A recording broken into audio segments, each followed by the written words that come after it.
Julian আলভারেজবিহীন Manchester city যখন ম্যাচের পর ম্যাচ পয়েন্ট হারিয়ে ধুঁকছে, অ্যাটলেটিকো মাদ্রিদ যেন নবজীবন দিয়েছে জুলিয়ান আলভারেজকে। ম্যানচেস্টার সিটি থেকে অ্যাটলেটিকো মাদ্রিদে যোগ দেওয়ার পর ধীরে ধীরে ফর্ম খুঁজে পেয়েছেন তিনি, আর এখন হয়ে উঠছেন ধারাবাহিক। গত ম্যাচেই স্পার্টা প্রাগের বিপক্ষে জোড়া গোল দিয়েছিলেন, এবার রিয়াল ভায়োদলিদের বিপক্ষে তার পা থেকে এসেছে 1 গোল আর 1 অ্যাসিস্ট। শুরুটা করেছিলেন 35 মিনিটের সময়। অ্যান্টনি গ্রিজম্যানের শট গোলরক্ষক কার্ল হেইন ফিরিয়ে দিলে রিবাউন্ডে বল জালে জড়ান এই আর্জেন্টাইন। তাতেই নতুন ক্লাবে তার গোল সংখ্যা 2 অঙ্কের ঘরে পা রাখে। সব প্রতিযোগিতা মিলিয়ে স্প্যানিশ জায়ান্টদের হয়ে 10 গোল করেছেন তিনি, সেটাও আবার মাত্র 21 ম্যাচে।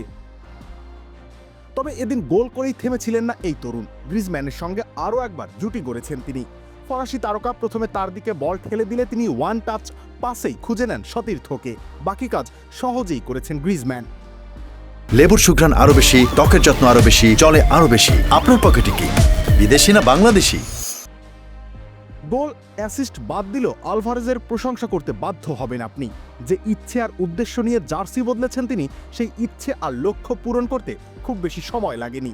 ইতোমধ্যেই ডিয়েগো সিমিওনের পরিকল্পনার অন্যতম মেইন ম্যান হয়ে উঠেছেন তিনি, হয়ে উঠেছেন দলের অন্যতম কাণ্ডারি। অবশ্য অ্যাটলেটিকোর সঙ্গে আর্জেন্টাইনদের গভীরতম সম্পর্ক রয়েছে। আগের ম্যাচে আলভারেজের জোড়া গোলের পাশাপাশি জোড়া গোল করেছিলেন অ্যাঞ্জেল কোরেয়াও। আবার ভায়োদলিদের বিপক্ষে জালের দেখা পেয়েছেন রড্রিগো ডি পল। অনেক দূর থেকে দৌড়ে এসে জাভি গালানের পাসের নাগাল পান তিনি দারুণ ফিনিশিংয়ে। বাকি কাজ সারতে আর কষ্ট হয়নি তার। এছাড়া একটা করে গোলের দেখা পেয়েছেন ক্লেমন্ট লংলে এবং আলেকজান্ডার সরলট। সব মিলিয়ে 5-0 গোলের বড় ব্যবধানেই জয় পেয়েছে অ্যাটলেটিকো মাদ্রিদ। এই জয়ে 2 নম্বরে উঠে এসেছে তারা। বার্সেলোনার সমান সংখ্যক ম্যাচ খেলে তাদের সংগ্রহ এখন 32 পয়েন্ট। রবিউল ইসলাম রনি, খেলা 71।